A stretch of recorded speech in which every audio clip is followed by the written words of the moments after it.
నమస్కారం. V7 city news కి స్వాగతం. ముందుగా ముఖ్యాంశాలు. తిరుపతిలో జోరందుకున్న ప్రచారాలు. వైసీపీ ఎన్డీఏ కూటమి కాంగ్రెస్ అభ్యర్థులు తమదైన శైలిలో ప్రచారాలు. చంద్రగిరి అభ్యర్థి పులివర్తితో రఘురామకృష్ణమ్మ భేటీ. నాని గెలుపు ఖాయమన్న ఆర్ఆర్ఆర్. రేపటితో ముగియనున్న నామినేషన్ల పర్వం. రేపు 4 గంటల వరకే సమయం. 26న ఉపరాష్ట్రపతి, రాష్ట్ర గవర్నర్ తిరుపతి పర్యటన ఏర్పాట్లపై అధికారులతో ఎస్పీ కృష్ణకాంత్ సమీక్ష. ఇక వార్తల్లోని వివరాలు. ఈ నెల 26న భారత ఉపరాష్ట్రపతి జగదీప్ ధన్కర్ తిరుపతి జిల్లాలో పర్యటించనున్న నేపథ్యంలో ఏపీ రాష్ట్ర గవర్నర్ అబ్దుల్ నజీర్ కూడా రానున్నారని, పర్యటనలో చిన్నిపాటి లోపాలకు కూడా తావివ్వరాదని అధికారులు సమన్వయ సమావేశంలో తిరుపతి జిల్లా కలెక్టర్ ప్రవీణ్ కుమార్, ఎస్పీ కృష్ణకాంత్ పటేల్తో కలిసి అధికారులను ఆదేశించారు. బుధవారం ఉదయం స్థానిక కలెక్టరేట్ వీడియో కాన్ఫరెన్స్ హాల్ నందు ఏర్పాటు చేసిన ముందస్తు భద్రతా లైజన్ అధికారుల సమన్వయ సమావేశంలో ఎస్పీతో కలిసి కలెక్టర్ మాట్లాడుతూ, భారత ఉపరాష్ట్రపతి తిరుమల తిరుపతి పర్యటనలో భాగంగా ఈ నెల 26న ఉదయం 10:30 రేణిగుంట విమానాశ్రయం చేరుకుని అక్కడి నుండి 10:35 రోడ్డు మార్గాన తిరుమలకు చేరుకొని శ్రీవారి దర్శన అనంతరం తిరుమల నుండి బయలుదేరి 1 గంటకు నేషనల్ సాంస్క్రిట్ యూనివర్సిటీ చేరుకొని 3వ స్నాతకోత్సవంలో ముఖ్య అతిథిగా పాల్గొని మధ్యాహ్నం 2:30 తిరుపతి విమానాశ్రయం చేరుకొని తిరుగు ప్రయాణం కానున్నారని తెలిపారు. భారత ఉపరాష్ట్రపతి పర్యటన నేపథ్యంలో ఆంధ్రప్రదేశ్ రాష్ట్ర గవర్నర్ ఎస్ అబ్దుల్ నజీర్ ఈ నెల 25న సాయంత్రం తిరుపతి అంతర్జాతీయ విమానాశ్రయం చేరుకుని రాత్రి తిరుపతిలో బస చేయనున్నారని, మరుసటి రోజు ఏప్రిల్ 26న ఉపరాష్ట్రపతికి రేణిగుంట విమానాశ్రయం నందు సాదర స్వాగతం పలికి 11 గంటలకు బోర్డు హాస్పిటల్ మరియు శ్రీ పద్మావతి చిల్డ్రన్స్ హార్ట్ సెంటర్లను సందర్శిస్తారని, అనంతరం భారత ఉపరాష్ట్రపతికి వీడ్కోలు పలికిన అనంతరం విజయవాడకు తిరుగు ప్రయాణం కానున్నారని కలెక్టర్ తెలిపారు. కూటమి అభ్యర్థి ఆరణి శ్రీనివాసులు ప్రజల సమస్యలను పట్టించుకునే వ్యక్తి కాదని, నగర ప్రజలు అలాంటి వ్యక్తికి ఓటు వేసి తమ ఓటును దుర్వినియోగం చేసుకోవద్దని స్థానిక ఎమ్మెల్యే భూమన కరుణాకర్ రెడ్డి పిలుపునిచ్చారు. తిరుపతి నగరంలోని పలు డివిజన్లలో బుధవారం MLA Bhumana Karunakar Reddy, mayor doctor Sirisha, YCP MLA అభ్యర్థి భూమన అభినయ్ రెడ్డి ఇతర ముఖ్య నాయకులతో కలిసి ఎన్నికల ప్రచారం నిర్వహించారు. అడుగడుగునా ప్రజలు వారికి ఘనంగా స్వాగతం పలికారు. ఇంటింటికి వెళ్లి కరపత్రాలను అందించి జగన్మోహన్ రెడ్డి అమలుపరిచిన అభివృద్ధి సంక్షేమ పథకాలను వివరించారు. ఈ సందర్భంగా ఎమ్మెల్యే భూమన కరుణాకర్ రెడ్డి మాట్లాడుతూ, తిరుపతిలో ఉమ్మడి అభ్యర్థి ఆరణి శ్రీనివాసులు ప్రజల సమస్యలను పట్టించుకునే వ్యక్తి కాదని, అలాంటి వ్యక్తిని నమ్మి ప్రజలు ఓట్లు వేయొద్దని పిలుపునిచ్చారు. ఆయన ఓడిపోతే మళ్లీ తిరిగి చిత్తూరుకి వెళ్లిపోతారని, అలాంటి వ్యక్తి తిరుపతి ప్రజలకు అవసరమా అని ప్రశ్నించారు. తిరుపతి నగరంలో తాము చేసిన అభివృద్ధి, జగన్మోహన్ రెడ్డి అమలుపరిచిన సంక్షేమ అభివృద్ధి పథకాలు ఈ ఎన్నికల్లో తాము గెలుస్తామన్న ధీమా వ్యక్తం చేశారు. ఈ కార్యక్రమంలో పలువురు వైసీపీ నాయకులు పాల్గొన్నారు. తిరుమల శ్రీవారిని టీడీపీ ఉండి ఎమ్మెల్యే అభ్యర్థి రఘురామకృష్ణంరాజు దర్శించుకున్నారు. వీరికి టీటీడీ అధికారులు స్వామివారి దర్శన ఏర్పాట్లు చేశారు. తిరుమల శ్రీవారిని టీడీపీ ఉండి ఎమ్మెల్యే అభ్యర్థి రఘురామకృష్ణంరాజు దర్శించుకున్నారు. వీరికి టీటీడీ అధికారులు స్వామివారి దర్శన ఏర్పాట్లు చేశారు. ఆలయం వెలుపల ఆయన మీడియాతో మాట్లాడారు. ఉండి నియోజకవర్గం టీడీపీ ఎమ్మెల్యే అభ్యర్థిగా నామినేషన్ వేసిన అనంతరం శ్రీవారి దర్శనార్థం తిరుమలకు వచ్చానని చెప్పారు. స్వామివారి ఆశీర్వచనం తీసుకోవడం చాలా సంతోషంగా ఉందన్నారు. జూన్లో ముఖ్యమంత్రిగా చంద్రబాబు ప్రమాణ స్వీకారం చేయాలని స్వామివారిని వేడుకున్నట్లు తెలిపారు. గులకరాయి ఘటన అభూత కల్పితం మాత్రమే అని ఎద్దేవా చేశారు. ఫైల్ చేసిన అనంతరం నిన్న మధ్యాహ్నం బయలుదేరి స్వామివారి దర్శనానికి, స్వామివారి ఆశీర్వచనం తీసుకోవడం కోసం ఇక్కడికి వచ్చి ఈరోజు ఉదయం అర్చన సేవలో గతంలో పాలక మండలి సభ్యులు రమణ గారితో కలిసి దర్శనం చేసుకోవటం అయింది. అత్యద్భుతంగా దర్శనం అయింది. చంద్రబాబు నాయుడు గారు జూన్ మొదటి వారంలో ఈ రాష్ట్రానికి ముఖ్యమంత్రి కావాలని, ప్రజల కష్టాల నుంచి బయటపడాలని మనస్ఫూర్తిగా కోరుకున్నాను. తిరుపతి నగరంలో జనసేన ప్రచారం జోరుగా సాగుతోంది. స్థానిక ప్రజలు కూటమి ప్రభుత్వం అధికారంలోకి రావాలని కోరుకుంటున్నారని జనసేన అభ్యర్థి ఆరణి శ్రీనివాసులు తెలిపారు. తిరుపతి నియోజకవర్గంలో బీజేపీ టీడీపీ బలపరుస్తున్న జనసేన అభ్యర్థి ఆరణి శ్రీనివాసులు బుధవారం జీవకోణ ప్రాంతంలో ఎన్నికల ప్రచారం నిర్వహించారు. వైఎస్ఆర్ కాంగ్రెస్ పార్టీని వీడి చంద్రబాబు సమక్షంలో టీడీపీలో చేరిన అన్న రామచంద్రయ్య ఆధ్వర్యంలో సాగిన ఎన్నికల ప్రచారంలో భారీగా నాయకులు ప్రజలు పాల్గొన్నారు. వీరికి అడుగడుగున ప్రజలు ఘనంగా స్వాగతం పలికారు. ఈ సందర్భంగా ఆరణి శ్రీనివాసులు మాట్లాడుతూ రాష్ట్రంలో రాక్షస పాలన, తిరుపతిలో రాజారెడ్డి పాలన సాగుతోందని ధ్వజమెత్తారు. నక్సలిజంలో ఉండి నాస్తికుడిగా ఉన్న భూమన కరుణాకర్ రెడ్డి టీటీడీ చైర్మన్ గా ఉండే అర్హత లేదని మండిపడ్డారు. కేవలం దాచుకోవడానికే కరుణాకర్ రెడ్డి 2 పదవులు అనుభవిస్తున్నారని అన్నారు. నియంత పాలనతో తిరుపతి ప్రజలు విసిగిపోయి ఉన్నారని, అందుకే మార్పు కోసం చూస్తున్నారని పేర్కొన్నారు. అన్న రామచంద్ర ఇలాంటి బలమైన బీసీ నాయకుడు వైసీపీ పాలన నచ్చక టీడీపీలో చేరడం శుభపరిణామమని, తన గెలుపు కోసం ఆయన పనిచేయడం సంతోషంగా ఉందన్నారు. ఈ కార్యక్రమంలో తెలుగుదేశం, బీజేపీ, జనసేన పార్టీ ముఖ్య నాయకులు పాల్గొన్నారు. ఒకటే అడుగుతున్నా, నువ్వు ఎమ్మెల్యేగా ఉన్నావు, టీటీడీ చైర్మన్ నీకు అవసరమా? ఇంకొకరికి ఇవ్వచ్చు కదా. ఇంకెవరు లేరా తిరుపతి పట్టణంలో, రాష్ట్రంలో ఇంకెవరు చేసేవాళ్ళు లేరా? అసలు నీకు తిరుమల దేవస్థానంలో చైర్మన్గా ఉండే అర్హతే నీకు లేదు. నువ్వు ఒక నక్సలైట్స్లో నుంచి వచ్చినోడు, నువ్వు దీంట్లో ఉండేవాడు. నీకు దేవుడి దగ్గర పరిపాలన చూసే భాగ్యం నీకు ఎవరిచ్చారు అధికారం? ఒకసారి ప్రజలందరూ కూడా గమనిస్తున్నారు. ఖచ్చితంగా రాబోయే రోజుల్లో బుద్ధి చెప్పే విధంగా తిరుపతి ప్రజలు వచ్చేశారు. దానికి నిదర్శనం నిన్న జరిగిన ఉమ్మడి అభ్యర్థిగా ఆరణి శ్రీనివాసులు నామినేషన్కు వచ్చిన తిరుపతి ప్రజల మొత్తం ఉప్పొంగి వచ్చారు. వాది ఒకటే నిదర్శనం అనేసి కూడా ఈరోజు మీ కుటుంబానికి, మీ వైఎస్ఆర్ కాంగ్రెస్ పార్టీకి చెప్తున్నాను. మీకు చివరి రోజులు ఇంకా గంటలే ఉన్నాయి, మీకు ఎంచుకోండి. ఖచ్చితంగా కూడా ప్రజలు, తిరుపతి పట్టణ ప్రజలు ఈ పుణ్యక్షేత్రంలో శాంతిని కోరుకుంటున్నారు. జేఎంసీ శ్రీనివాసులు గారికి అత్యధిక మెజార్టీతో గెలిపించాలని మనస్ఫూర్తిగా అందరినీ కోరుకుంటూ, ఎందుకంటే మనం గత 5 ఏళ్లుగా ఈ తిరుపతి పరిపాలన చూసాం. కరుణాకర్ రెడ్డి వాళ్ళ కొడుకు, వాళ్ళ యొక్క కుటుంబ పరిపాలన మనం చూడడం జరిగింది. వాళ్ళ కుటుంబాన్ని మొత్తం ఈ రాష్ట్రంలో మొత్తం కూడా వైసీపీ అధికారంలోకి వచ్చిన తర్వాత మొత్తం అన్ని వర్గాలని దోసుకొని మానసికంగా అన్ని విధాలు కూడా హింసించి భూములు కానీ, ఈరోజు ఆంధ్రప్రదేశ్లో ఎక్కడైనా ప్రభుత్వ బంజరు భూములు ఉన్నాయంటే మొత్తం కూడా క్లోజ్ అయిపోయినాయి, మొత్తం కూడా ఆక్రమణలు అయిపోయినాయి. మొత్తం ఏ నియోజకవర్గానికి ఆ నియోజకవర్గానికి పెత్తందారి పోకళ్లతో రాష్ట్రం అంతా కూడా దోసుకోవడం అనేటువంటిది జరిగింది.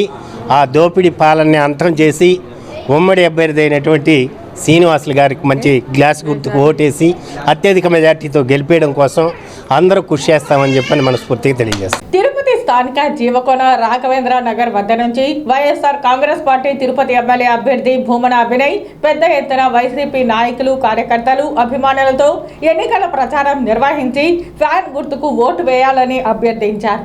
తిరుపతిలో వైసీపీ అభ్యర్థి భూమన అభినయ్ రెడ్డి ప్రచారం ఊపందుకుంది.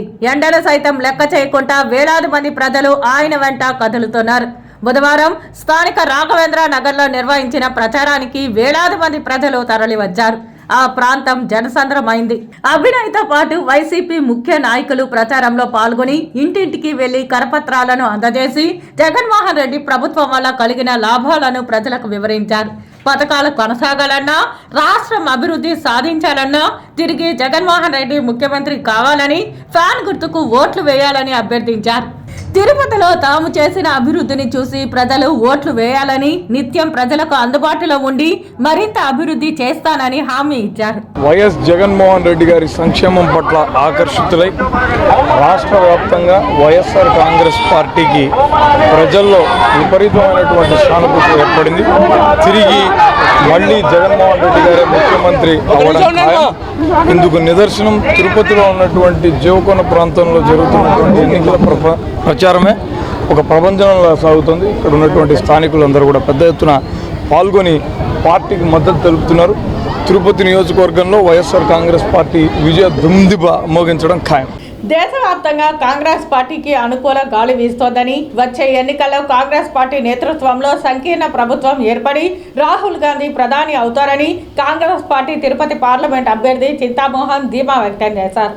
ఈ సందర్భంగా సింతామోహన్ మాట్లాడుతూ బీజేపీ వస్తే భారత రాజ్యాంగాన్ని మార్చేస్తుందని అన్నారు. ఎస్సీ, ఎస్టీ, ఓబీసీ మైనారిటీలకు రిజర్వేషన్లు రద్దవుతాయని తెలిపారు. బీజేపీ, ఆర్ఎస్ఎస్ కుట్రల పట్ల ఎస్సీ, ఎస్టీ, ఓబీసీ మైనారిటీ ప్రజలు అప్రమత్తంగా ఉండాలని పేర్కొన్నారు. ప్రజలు తమ ఓటు హక్కుతో బీజేపీకి గుణపాఠం చెప్పాలని అన్నారు. భారతదేశం ఏమైపోతుందోనన్న ఆందోళన అన్ని వర్గాలలో వ్యక్తమవుతోందని తెలిపారు. కేజ్రీవాల్ అరెస్టుతో బీజేపీ పతనం ప్రారంభమైందని పేర్కొన్నారు. బీజేపీ ప్రతిపక్ష స్థానానికి పరిమితం అవుతుందని ఎద్దేవా చేశారు. యాక్షన్లో మోదీ ఘనుడని, అక్కినేని నాగేశ్వరరావు, ఎన్టీ రామారావులు కూడా మోదీ యాక్షన్లో సరిపోరని పేర్కొన్నారు. మేకప్ లేనిదే మోదీ బయటికి రాడని, ఆయన మేకప్ ఖర్చు దినానికి 20,000 రూపాయలు అవుతుందని చెప్పారు. రాష్ట్రంలోని ప్రాంతీయ పార్టీలు టీడీపీ, వైసీపీ మోదీ, అమిత్ షా జోబులోకి వెళ్లిపోయాయని ఎద్దేవా చేశారు. రాబోయే 15 రోజుల్లో ఎన్నికలు జరగనుందని, ఆంధ్రప్రదేశ్ ప్రజలు మరియు దేశ ప్రజలు విజ్ఞతతో, వివేకంతో ఆలోచించి ఓటు వేయాల్సిన అవసరం ఉందని అన్నారు. కాంగ్రెస్ ప్రభుత్వం ఏర్పాటైన వెంటనే రైతులకు 2 లక్షల రుణమాఫీ చేస్తామని, రైతులు పండించే పంటలకు మద్దతు ధర కోసం చట్టం చేస్తామని పేర్కొన్నారు. ప్రతి నిరుపేద మహిళకు ఉచితంగా సంవత్సరానికి 1,00,000 రూపాయలు ఇస్తామని, ఇంటర్, డిగ్రీ చదివే విద్యార్థులకు 30,000 రూపాయలు, పీజీ విద్యార్థులకు 40,000 రూపాయలు స్కాలర్షిప్లు అందిస్తామని పేర్కొన్నారు. ప్రతి ఇంటికి ఒక ప్రభుత్వ ఉద్యోగం కల్పిస్తామని చెప్పారు. కాంగ్రెస్ పార్టీ శ్రేణులు బుధవారం తిరుపతి నగరంలో గాలి వీధి, నెహ్రూ నగర్, దాసరి మఠం, యాదవ వీధి, గాంధీపురం, సత్యనారాయణపురం, ఉప్పొంగి, హరిజనవాడ తదితర ప్రాంతాలలో ఎన్నికల ప్రచారం నిర్వహించారు.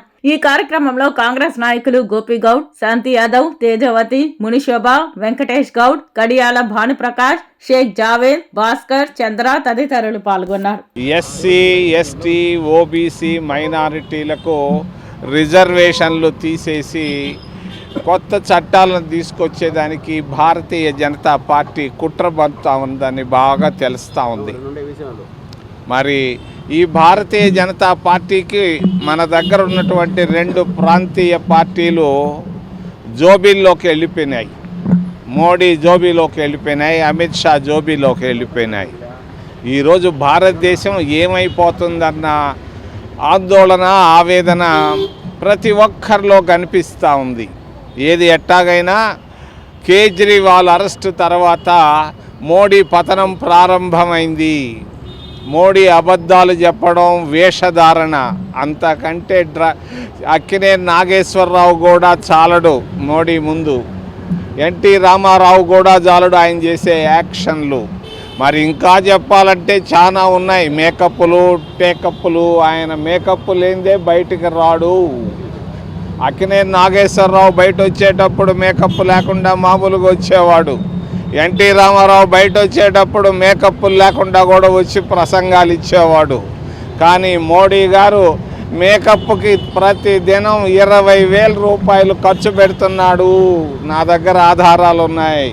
మంచి మనిషి, సేవాభావం కలిగిన చంద్రగిరి టీడీపీ ఎమ్మెల్యే అభ్యర్థి పులివర్తి నాని భగవంతుని ఆశీస్సులతో విజయం సాధించడం ఖాయమని మాజీ ఎంపీ రఘురామకృష్ణంరాజు అన్నారు. తిరుపతి రూరల్ తనపల్లిలోని రఘునాథ్ రిసార్ట్స్ లో ఏర్పాటు చేసిన మీడియా సమావేశంలో పులివర్తి నాని టీడీపీ శ్రేణులతో కలిసి ఆయన ముచ్చటించారు. మాజీ ఎంపీ రఘురామకృష్ణంరాజు నియోజకవర్గంలో మాట్లాడుతూ ఎమ్మెల్యేగా నామినేషన్ వేశానని, ఆనవాయితీగా తిరుమల శ్రీవారి దర్శనం కోసం వచ్చానని అన్నారు. రాజకీయంగా తనకు ఎన్నో ఒడిదుడుకులు వచ్చినప్పటికీ నారా చంద్రబాబు నాయుడు తనకు అండగా నిలిచారన్నారు. చంద్రబాబు స్వస్థలమైన చంద్రగిరి నియోజకవర్గాన్ని నానికి కేటాయించడం మంచి పరిణామమని అన్నారు. ప్రజాబలంతో నాని అఖండ మెజారిటీతో గెలుపొందడం ఖాయమని అన్నారు. జరగనున్న ఎన్నికల్లో వైసీపీ చిత్తుగా పరాజయం పొందడం ఖాయమని పేర్కొన్నారు. వైసీపీ ఎన్ని డ్రామాలు ఆడినా ప్రజలు నమ్మే పరిస్థితుల్లో లేరన్నారు. గోదావరి జిల్లాలో పర్యటిస్తున్న జగన్ సభలకు ప్రజలు రావడానికి ఆసక్తి కనబరచడం లేదన్నారు. రాష్ట్ర వ్యాప్తంగా టీడీపీ, జనసేనకు ప్రజలు బ్రహ్మరథం పడుతున్నారని తెలిపారు. సీఎం జగన్ 10 లక్షల కోట్లు అప్పు చేసి 2 కోట్లకు పైగా ప్రజలకు పంపిణీ చేశామని చెబుతున్నప్పటికీ ప్రజల్లో నమ్మకం లేదన్నారు. ప్రజల ఆస్తులను రక్షించాల్సిన సీఎం ప్రజాధనాన్ని భక్షిస్తున్నాడని దుయ్యబట్టారు. ప్రజలందరూ ఓటు అనే ఆయుధంతో వైసీపీని తరిమి కొట్టాలని కోరారు. ఎంపీ స్థాయి వ్యక్తినైనా తననే హతమార్చాలని చూశారని, అలాంటి దుర్మార్గుడికి ప్రజలు తగిన బుద్ధి చెప్పేంత వరకు విశ్రమించరన్నారు. 75 వయసులో కూడా చంద్రబాబు రాష్ట్ర అభివృద్ధి కోసం పాటుపడుతున్నారని అన్నారు. సర్వేలన్నీ కూడా టీడీపీకి అనుకూలంగా ఉన్నాయన్నారు.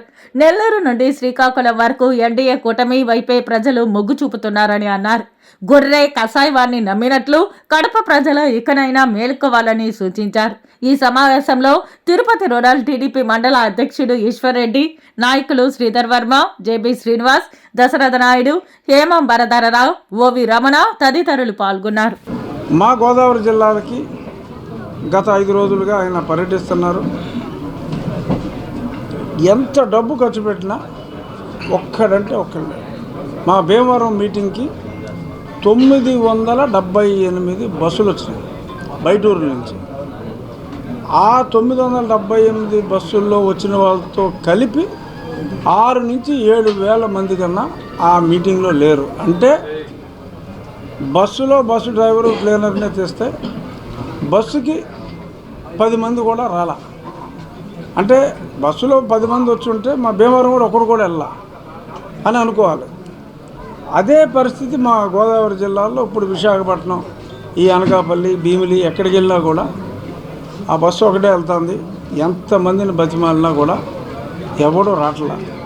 దీన్ని బట్టి స్పష్టంగా అర్థమైంది ఏంటంటే ఒక అతిపెద్ద విజయాన్ని చంద్రబాబు నాయుడు గారికి, పవన్ కళ్యాణ్ గారికి, వారి ఈ కూటమికి, ఎందుకంటే నాయకత్వం చంద్రబాబు నాయుడు గారు.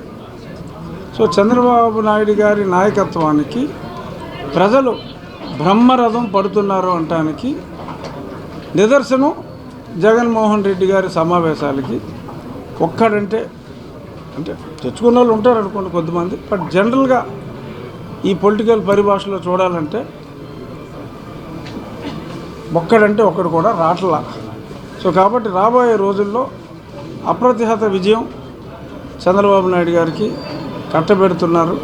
గుండెకు ఊపిరితిత్తులకు మధ్యలో శరీరంలోకి 2 బుల్లెట్లు దిగిన ఓ వ్యక్తి ప్రాణాలను అరుదైన శస్త్రచికిత్సతో తిరుపతిలోని రుయా వైద్యులు కాపాడారు. ఈ వివరాలను ఆసుపత్రి సూపరింటెండెంట్ రవిప్రభు మీడియాకు తెలిపారు. అన్నమయ్య జిల్లా రాయచోటి మండలం పలసవాడ్లపల్లికి చెందిన విశ్వనాథ్పై కుటుంబ కలహాలతో సొంత అన్న నాటు తుపాకీతో కాల్పులు జరిపాడు. దీంతో విశ్వనాథ్ శరీరంలోకి 2 బుల్లెట్లు దూసుకెళ్లాయి. బాధితుడిని కుటుంబీకులు ఈ నెల 18వ తేదీన రుయా ఆసుపత్రికి తీసుకొచ్చారు. వైద్యులు పరీక్షించగా గుండెకు ఊపిరితిత్తులకు మధ్యలో 2 బుల్లెట్లు ఉన్నాయని గుర్తించారు. వెంటనే cardio thoracic surgeon doctor Kalyani Rama ఆధ్వర్యంలో ఆధునిక పెరికార్డియం పద్ధతిలో శస్త్రచికిత్స చేసి బుల్లెట్లను తొలగించారు. బాధితుడు పూర్తి ఆరోగ్యంతో కోలుకున్నాడు. ఇటువంటి సర్జరీ చేయడం సాధారణ విషయం కాదని, బుల్లెట్లను తొలగించే క్రమంలో ఒక్కోసారి రోగి ప్రాణాలు కూడా కోల్పోయే అవకాశం ఉందని సూపరింటెండెంట్ తెలిపారు. ARMO doctor Harikrishna, nursing superintendent grade 1 Arunamma, clinical perfusionist Chiranjeevi తదితరులు పాల్గొన్నారు. కార్పొరేట్ ఆసుపత్రులకు ధీటుగా రుయా ఆసుపత్రిలో కోతకుట్లు లేకుండా తొలిసారిగా వెరికోస్ వెయిన్ శస్త్రచికిత్సను విజయవంతంగా నిర్వహించినట్లు సూపరింటెండెంట్ తెలిపారు. 2 రోజుల కిందట రాయచోటి రాయుడు కాలనీకి చెందిన వెంకటరమణ అనే వ్యక్తి వెరికోస్ వెయిన్తో బాధపడుతూ రుయా ఆసుపత్రికి వచ్చాడు. వైద్య పరీక్షలు చేశాక cardio thoracic surgeon doctor Kalyani Rama, doctor Radha ఆధ్వర్యంలో రేడియో ఫ్రీక్వెన్సీ ఎబులేషన్ ఫార్మ్ స్క్విరోథెరపీ పద్ధతిలో ఎటువంటి కోత కుట్లు లేకుండా శస్త్రచికిత్స విజయవంతంగా నిర్వహించారని రవిప్రభు మీడియాకు తెలిపారు. అయితే మా హాస్పిటల్లో గవర్నమెంట్ చొరవ తీసుకుని ఈ సూపర్ స్పెషాలిటీ సర్వీసెస్ కొన్ని ప్రత్యేకంగా కొత్తవే సూపర్ స్పెషాలిటీ సర్వీసెస్ స్టార్ట్ చేశారు. అందులో భాగంగా కార్డియో థొరాసిక్ సర్జరీ అంటే గుండెకి తర్వాత ఊపిరితిత్తులకి సంబంధించిన శస్త్రచికిత్స విభాగం అనేది ఇదివరలో లేదు. అది మేము స్టార్ట్ చేయడం జరిగింది 3 నెలల క్రితం నుంచి. దానికి cardio thoracic surgeon Kalyani Ramani professor గారు వచ్చారు. వాళ్ళ టీంతో పాటు వాళ్ళు ప్రత్యేకంగా కొన్ని అత్యాధునిక చికిత్సలు ఈ మధ్యన చేయడం జరిగింది. ఈ మధ్యన కొత్తగా ఒక పేషెంట్ విశ్వనాథ్ అనే పేషెంటు, అతనికి నాటు తుపాకీతో కాల్పులు అతను సఫర్ అయ్యాడు. అందులో ఒక 2 బుల్లెట్లు గుండెకి దగ్గరగా వెళ్ళిపోయాయి, ఊపిరితిత్తుల్లో చొచ్చుకుని పోయాయి, గుండె దగ్గరగా వెళ్ళాయి. దాన్ని కార్డియో థొరాసిక్ సర్జన్ గారు, వాళ్ళ టీము, తర్వాత ఎనస్థీషియా డాక్టర్ రాధా మేడం, వాళ్ళ టీం అంతా చాలా శ్రమించి చాకచక్యంగా బుల్లెట్స్ అని తీయడం జరిగింది. ప్రాణాపాయ స్థితి నుంచి కాపాడడం జరిగింది. ఇప్పుడు ఆ పేషెంట్ కోలుకుంటున్నాడు.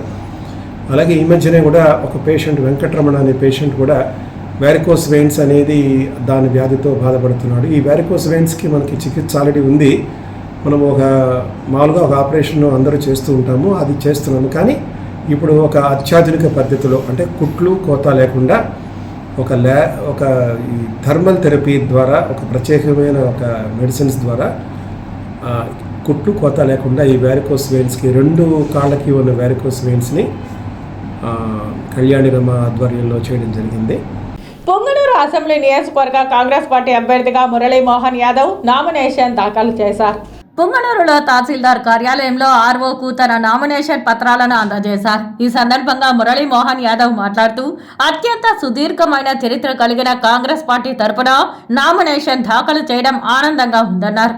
కాంగ్రెస్ పార్టీ పాలనకు బీజేపీ దాని అనుబంధ పార్టీల పాలనకు ప్రజలు తేడా గమనించాలని అన్నారు. భారత రాజ్యాంగాన్ని, దేశ సమగ్రతను కాపాడగలిగే ఏకైక పార్టీ కాంగ్రెస్ పార్టీ అని అన్నారు. తనకు ఒక్కసారి ఎమ్మెల్యేగా అవకాశం కల్పిస్తే ప్రజలకు నిరంతరం అందుబాటులో ఉండి నియోజకవర్గాన్ని అన్ని విధాలా అభివృద్ధి చేస్తానని హామీ ఇచ్చారు. 1000-2000 అడుగులు వేస్తే కానీ వాటర్ పడేటువంటి పరిస్థితి లేదు. రైతులకి ఈ యొక్క గిట్టుబాటు ధర కల్పించేటటువంటి పరిస్థితి ప్రభుత్వం. అదేవిధంగా నిరుద్యోగ యువత ఈ ప్రాంతం నుంచి బెంగళూరుకు, హైదరాబాద్కు వలస వెళ్ళేటువంటి పరిస్థితి, అదేవిధంగా ఇక్కడ పరిశ్రమలు లేనటువంటి పరిస్థితి, వీటన్నిటితో కూడా ఒక ఏదైతే ఉందో ఈ భారతదేశంలో అభివృద్ధి లేనిటువంటి ప్రాంతం ఈ పొంగనూరు ప్రాంతం అని చెప్పేసి కూడా నేను ఈ సందర్భంగా తెలియజేస్తున్నాను. అంటే మనకు స్వతంత్రం వచ్చి 70-80 సంవత్సరాలైనా కూడా ఈ పొంగనూరు ప్రాంతం అభివృద్ధి చెందకపోవడానికి, అభివృద్ధి చెందిందని ఒక నాయకుడు అంటే, అభివృద్ధి చెందరాదని ఇంకో నాయకుడు అంటే, ఈ అభివృద్ధి చెందడానికి చెందకపోవడానికి మేమా కారణం, మీరా కారణం అని చెప్పేసి కూడా ఈ పొంగనూరు ప్రజలందరూ కూడా ఒకసారి గుర్తించుకోవాల్సిన అవసరం ఉంది. అంటే ఈ చేతగాని వాళ్ళ వల్ల కదా ఈరోజు పొంగనూరు వెనకబడిపోయినది. అంటే గత 60-70 సంవత్సరాలుగా ఈ యొక్క పాలకులు కదా మనం పరిపాలించింది. ఏ రోజైనా ఇక్కడ ఒక్కరైనా కూడా మేము పరిపాలించామని చెప్పేసి కూడా ఈరోజు మేము మీకు తెలియజేస్తున్నాం. అంటే ఈ ప్రాంతం అభివృద్ధి కావడానికి, అభివృద్ధి కాకపోవడానికి అది మీరే కారణం అని చెప్పేసి కూడా నేను ఈ సందర్భంగా తెలియజేస్తున్నాను. మదనపల్లె వైసీపీ ఎమ్మెల్యే అభ్యర్థి నిసార్ అహ్మద్ భారీ జన సమూహంతో నామినేషన్ దాఖలు చేశారు. మదనపల్లి పట్టణంలో బుధవారం వైసీపీ నాయకులు, కార్యకర్తలతో నిసార్ అహ్మద్ నామినేషన్ ప్రక్రియ అంబరాన్ని అంటాయి. వేల మంది అభిమానులు, కార్యకర్తలతో భారీ ర్యాలీగా వెళ్లి తహసీల్దార్ కార్యాలయంలో నామినేషన్ దాఖలు చేశారు. వైఎస్ఆర్ కాంగ్రెస్ అభ్యర్థి నిసార్ అహ్మద్, ఆయనతో పాటు మాజీ ఎమ్మెల్యే, ఎమ్మెల్సీ దేశాయి తిప్పారెడ్డి, మాజీ ఎమ్మెల్సీ నరేష్ కుమార్ రెడ్డి, పార్టీ నాయకులు, కార్యకర్తలు, అభిమానులు పెద్ద ఎత్తున పాల్గొన్నారు. తిరుపతి అసెంబ్లీ నియోజకవర్గంలో స్వతంత్ర అభ్యర్థిగా స్థానిక నాయకులు అక్కిపల్లి మునికృష్ణయ్య యాదవ్ నామినేషన్ దాఖలు చేశారు. గతంలో అనేక సార్లు స్వతంత్ర అభ్యర్థిగా పోటీ చేస్తూ వస్తున్నారు స్థానిక నాయకులు అక్కిపల్లి మునికృష్ణయ్య యాదవ్.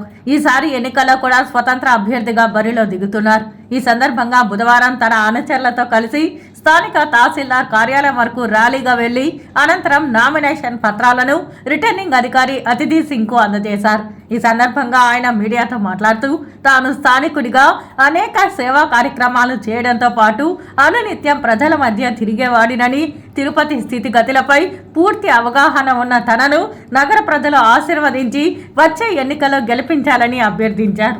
రాష్ట్రంలో వైసీపీ పాలనలో 1 కోటి మంది మాదిగ కుటుంబాలు నష్టపోయారని, ఎస్సీలకు చెందిన 27 పథకాలను సీఎం జగన్ రద్దు చేశారని, ఇలాంటి పార్టీకి ఈ ఎన్నికల్లో బుద్ధి చెప్పి ఉమ్మడి పార్టీలు ఎన్డీఏ కూటమికి పట్టం కడతామని ఆంధ్రప్రదేశ్ మాదిగ సంఘాల జేఏసీ రాష్ట్ర ఐక్యవేదిక పిలుపునిచ్చింది. తిరుపతి ప్రెస్ క్లబ్ లో బుధవారం మీడియా సమావేశంలో ఏపీ మాదిగ రిజర్వేషన్ పోరాట సమితి రాష్ట్ర అధ్యక్షుడు, తెలుగు రాష్ట్రాల చైర్మన్ వెంకటేశ్వర్లు మాదిగ అధ్యక్షతన దళిత సంఘాల నాయకులు మాట్లాడుతూ 35 మాదిగ ఉపకులాల మద్దతు మాజీ సీఎం చంద్రబాబు నాయుడికే ఇస్తామన్నారు. బాబు గెలుపు మాదిగల గెలుపుగా అభివర్ణించారు. జగన్ ఎంపీగా ఉన్న సమయంలో వైఎస్ఆర్సీపీని స్థాపించినప్పుడు ఎస్సీ వర్గీకరణకు మద్దతు తెలిపారని, తీరా సీఎం అయ్యాక మాదిగలను మరిచి నిధులను దారి మళ్లించారని ఆవేదన వ్యక్తం చేశారు. ఎన్డీఏ కూటమి ప్రభుత్వం ఈసారి పాలనలోకి వస్తుందని ఆశాభావం వ్యక్తం చేశారు. మాల మాదిగల ఐక్యత వర్ధిల్లాలంటూ నినాదాలు చేశారు. ఈ విలేకరుల సమావేశంలో మాదిగ సంఘాల నాయకులు ప్రకాష్, రమేష్, సుబ్బయ్య, సుబ్బారావు తదితరులు పాల్గొని ఎన్డీఏకు తమ మద్దతు అంటూ సంఘీభావం తెలిపారు. అధికారం నుంచి తీసివేయకపోతే, తొలగించకపోతే మాల మాదిగలకే కాదు ఎస్సీ, ఎస్టీ, బీసీ మైనారిటీలకు కూడా రక్షణ లేకుండా పోయింది. ఈ పరిస్థితుల్లో మాదిగ సంఘాల మొత్తం కూడా ఐక్యవేదికగా మేము ఏర్పడి చంద్రబాబుకే మాదిగల మద్దతు అనే ఒక నినాదంతో రాష్ట్ర వ్యాప్తంగా అనేక జిల్లాలలో మేము పర్యటించి మరి పెద్ద ఎత్తున తెలుగుదేశం గెలిపే మాదిగల గెలుపుగా మేము భావించి రాష్ట్ర వ్యాప్తంగా పర్యటనలు చేసే ఈ తెలుగుదేశాన్ని గెలిపించడం కోసమే కరపత్రాలు విడుదల చేసి ప్రచార యాత్ర అనేది చేపట్టడం అనేది జరిగింది. అయితే జగన్మోహన్ రెడ్డి కేవలం ఒక ఎస్సీ ఎస్టీలనే కాదు అన్యాయం చేసింది. ఇవాళ అనేక రంగాల్లో ఈ రాష్ట్రం అభివృద్ధి కుంటుపడటానికి, ఈ రాష్ట్రం అప్పులు పాలవ్వడానికి, ఈ రాష్ట్రంలో సంక్షేమం నిర్వీర్యం కాబట్టడానికి కారణమైనటువంటి జగన్మోహన్ రెడ్డి ప్రజల్లో విశ్వాసం కోల్పోయిన తర్వాత ఈ రోజున గులకరాయి డ్రామాని చేపట్టాడు. అంటే 2019 ఎన్నికల్లో కోడికత్తి కేసుతో శ్రీని అనేవాడిని 5 సంవత్సరాల పాటు జైల్లో పెట్టి బంధించాడు. ఇప్పుడు మళ్ళీ గులకరాయి పడిందని గులకరాయి కేసులు పెట్టి వడ్డెరల మీద నిర్దాక్షిణ్యంగా వాళ్ళకి జైలుకు పంపించేటువంటి పరిస్థితి ఏర్పడింది. అంటే ప్రజల్లో విశ్వాసం కోల్పోయిన జగన్మోహన్ రెడ్డి తిరిగి మళ్ళీ అధికారంలోకి రావటానికి దళితులని, ఎస్సీలని, బీసీలని వాడుకుంటున్నాడనేది స్పష్టంగా అర్థమయ్యి ప్రజలు కూడా తిరస్కరిస్తున్నారు, నమ్మట్లేదని కూడా ఈ సందర్భంగా మేము తెలియజేస్తా ఉన్నాం.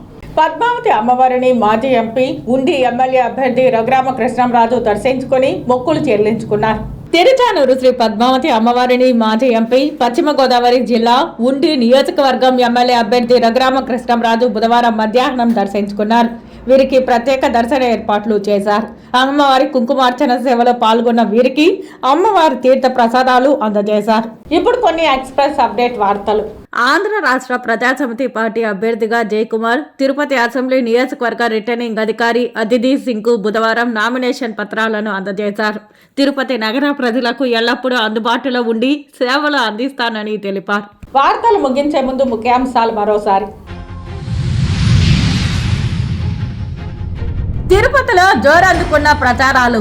వైసీపీ, ఎన్డీఏ కూటమి, కాంగ్రెస్ అభ్యర్థులు తమదైన శైలిలో ప్రచారాలు. చంద్రగిరి అభ్యర్థి పులివర్తితో రఘురామకృష్ణమ్మ భేటీ. నాని గెలుపు ఖాయమన్న ఆర్ఆర్ఆర్. రేపటితో ముగియనున్న నామినేషన్ల పర్వం. రేపు 4 గంటల వరకే సమయం. 26న ఉపరాష్ట్రపతి, రాష్ట్ర గవర్నర్ తిరుపతి పర్యటన ఏర్పాట్లపై అధికారులతో ఎస్పీ కృష్ణకాంత్ సమీక్ష. ఈ వార్తలు ఇంతటితో సమాప్తం. నమస్కారం.